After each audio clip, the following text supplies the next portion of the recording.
大家好，欢迎来到学识 Plus。今天我要给大家介绍由茱莉亚·肖所著的《每个人都应该知道的关于恶的事实》这本书。首先，让我们从一个练习开始，尝试去理解恶。请大家回忆一下您曾经犯下的最严重的错误，或者做过的恶行。也许你会感到羞愧，因为您知道，如果别人得知这些事情，他们会降低对您的看法。如果您承认这些错误，或许大家会开始厌恶您。这就是所谓的恶行：不忠、偷窃、说谎等。您曾做过哪些错事呢？假设现在所有人都知道了您所犯下的错误，想象他们了解您曾经做过的所有坏事，并因此对您进行了批评，甚至不断地辱骂您。或许那些恶行是很久以前的事，或者您早已反省并解决了相关问题。然而周围的人仍然继续指责您，给您贴上坏人的标签，认为您不可理喻，最终将您疏远。如果面对这种情境，你会有什么样的感受呢？尽管你已经诚心悔过，社会依然对您充满了敌意，这是否会让您心生怨恨呢？事实上，这正是我们每天对他人所做的事情。当我们犯错时，我们能清晰地感受到当时复杂的情感，理解当时的情境和问题。我们为自己的行为感到懊悔，因此会觉得不应该受到如此的指责。然而，当我们面对他人的错误时，往往只看到他们行为的结果，而忽视了他们背后的复杂情感与动机。我们轻易地将他们称为杀人犯、小偷、骗子等，用这些可怕的标签来描述他们。仅凭一个行为，我们就将他们定义为某种人，最终不仅蔑视他们，还对其他人说，他这个人不可信，他很危险，他是个异常恐怖的人。我们认为他们是不可理喻的恶人。本书的观点是，我们必须努力去理解那些我们之前认为是恶的行为和人。在新闻中听到关于人类残暴行为的报道时，我们往往长时间讨论这些事件，然后将其与自己划清界限，最终将其遗忘。正如记者们所说的，流血事件总是占据着头条，引发强烈情感的事件吸引公众的注意，最终在社交媒体上传播。我们在早餐时看到这些报道，到午餐时却早已忘记。然而，关于恶的讨论远比我们意识到的要多得多，这显然是不对的。因此，希望您在看完这段视频后，能够重新思考恶这个问题。今天视频的内容包括以下3个部分：第一，恶是普遍存在的；第二，恶的开关；第三，我们该如何应对。首先是第一部分，恶是普遍存在的。我想分享一个大家可能了解的故事。这个故事讲述了美国神经科学家詹姆斯·法伦，他专注于研究心理变态者的脑部结构。研究发现，心理变态者的双侧前额皮质和右侧杏仁核在活动上存在着异常。有些人因此认为，心理变态者的大脑与普通人有些差异，这种差异可能导致他们的犯罪行为。法伦通过影像技术研究了许多被试者的大脑，并获得了一张显著异常的大脑图像。然而，令人惊讶的是，这张异常的大脑图像并不属于某位杀人犯，而是他自己的。法伦在2013年的一次采访中说：“我从未杀过人，也没有性侵过别人。”当他询问母亲时，发现家族中至少有8个人曾犯下杀人罪。这一发现促使他进行了深入调查，最终接受了自己可能是心理变态者的事实。尽管他有时难以共情，但仍然能够在社会中表现得体。这表明，并非所有心理变态者都是相同的，也不是所有心理变态者都会成为罪犯。虽然他们的大脑在功能上存在某些差异，但迄今为止还没有确凿的证据表明，大脑结构异常必然会导致未来的犯罪。所谓的邪恶的大脑、邪恶的性格或邪恶的特质，实际上并不存在。另一个发人深省的故事与错误记忆有关。大家是否听说过错误记忆呢？错误记忆指的是那些实际上并未发生的事情，却被我们错误地记忆成真实发生的情景。这些记忆可能是自我创造的，也可能是受到他人影响而形成的。记忆就像维基百科的页面一样，可以被编辑和修改。您可以接入并更改它，其他人也可以。作者是一位专门研究错误记忆的犯罪心理学家，他偶尔收到来自监狱的信件。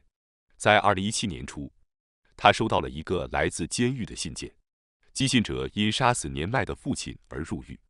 这个人并不仅仅是刺了一刀，而是刺了整整50刀。这个犯罪者曾是一名大学讲师，没有前科，表面上看并不像是一个会连续刺杀他人的人。那么他为什么会杀了自己的父亲呢？事实是，这名犯罪者在服刑期间意识到，他杀死父亲是因为错误记忆。他的说法是，在他接受酗酒治疗时，治疗师和社工反复暗示他，酗酒的原因之一是他童年时遭受了性虐待。虽然他并没有真实的记忆，但在他们的不断引导下，他开始相信自己确实经历过虐待。与此同时，他还承担着照顾年迈父亲的重担，感到疲惫不堪。一天晚上，当他在照顾父亲时，所有的记忆突然间涌现出来。他在愤怒中杀死了父亲，试图为自己复仇。然而在服刑后，他意识到其实虐待并没有真实发生，自己的记忆是错误的。他被误导，相信自己经历了那段可怕的童年。现在，他在监狱中没有否认自己的罪行，却无法接受自己的大脑和行为。他曾一度认为父亲是个邪恶的人，但最终犯下了可怕的罪行。如果相信他的说法，我们还能断言他是一个邪恶的人吗？接下来是第二部分，恶的开关。人类并非生来就是邪恶的，但每个人内心深处都潜藏着成为恶人的可能性。而那些你所谴责的恶人，或许都有一些不可抗拒的理由促使他们做出恶行。那么，这个会触发恶的开关到底是什么？又是如何运作的呢？心理学家菲利普·金巴多在2011年发表的论文中，研究了大脑的某些区域是否与邪恶有关。他得出的结论是，去个性化和非人化这两个过程是最为关键的。这两者是触发恶的开关的重要因素。去个性化是指个体意识到自己的匿名性时所发生的现象，例如，在万圣节派对上，平时不会做出的罪行，在戴上面具后却变得容易了。这就是去个性化的体现。即使没有遮住脸或名字，当一个人感受到自己属于某个庞大的群体时，去个性化也会随之发生。一个人在独处时可能不会欺负别人，但在集体中却会参与到欺凌行为中，这正是去个性化的结果。非人化则是指停止将他人视为人类，而将其视为低于人类的存在。当我们称某些人为坏人或罪犯时，实际上是在剥夺他们的人性。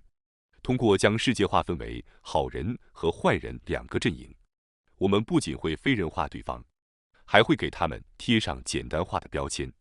这种手法常被极端政治家所利用，尤其是希特勒。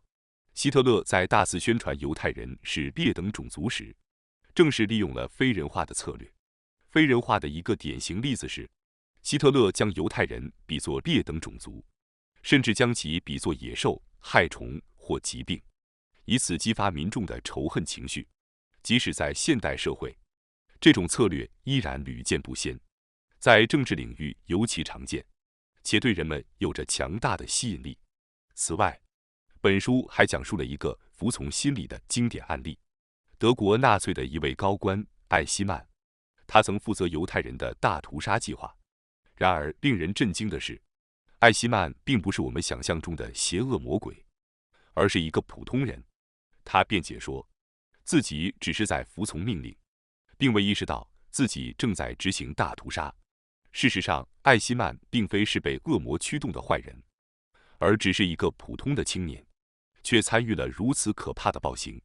艾希曼的问题在于，他过于普通，甚至让人感到恐怖，因为他与我们太过相似。像艾希曼这样的普通人，在面对命令时，往往不会质疑命令的正当性，而是专注于如何高效地完成任务。在现代的职场中，我们也常常不会质疑上级的指示是否真正值得遵循，在谴责艾希曼是一个罪恶滔天的罪犯之前，我们更应该清醒地意识到，任何人都有可能在特定情境下做出同样的选择，这正是最令人感到不安的地方。最后是第3部分，我们该如何应对？作者建议我们去除对恶的成见和错误信息，基于事实展开讨论，不要把恶视为一个抽象的、与自己无关的概念，而要把它看作与自己息息相关的问题。这一点至关重要。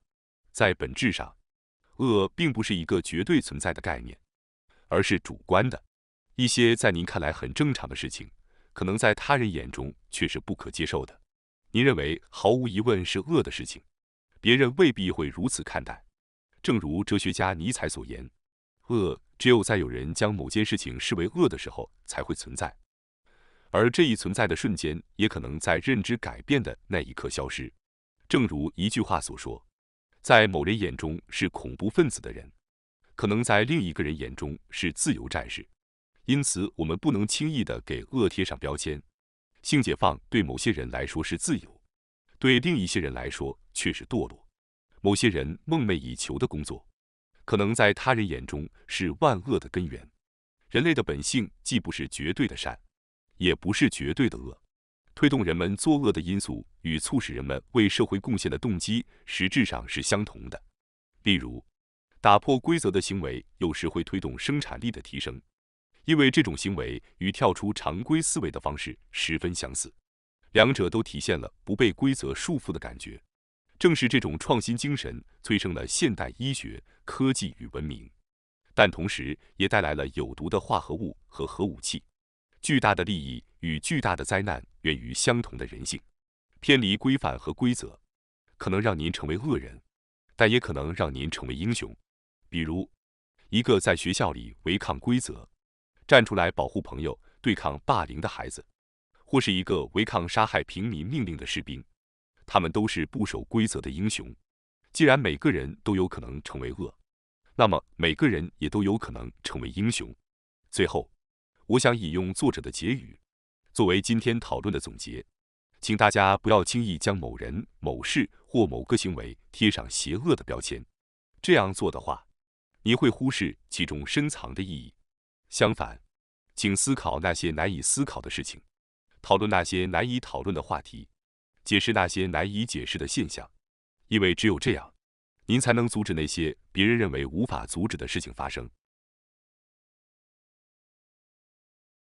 感谢大家收看今天的节目。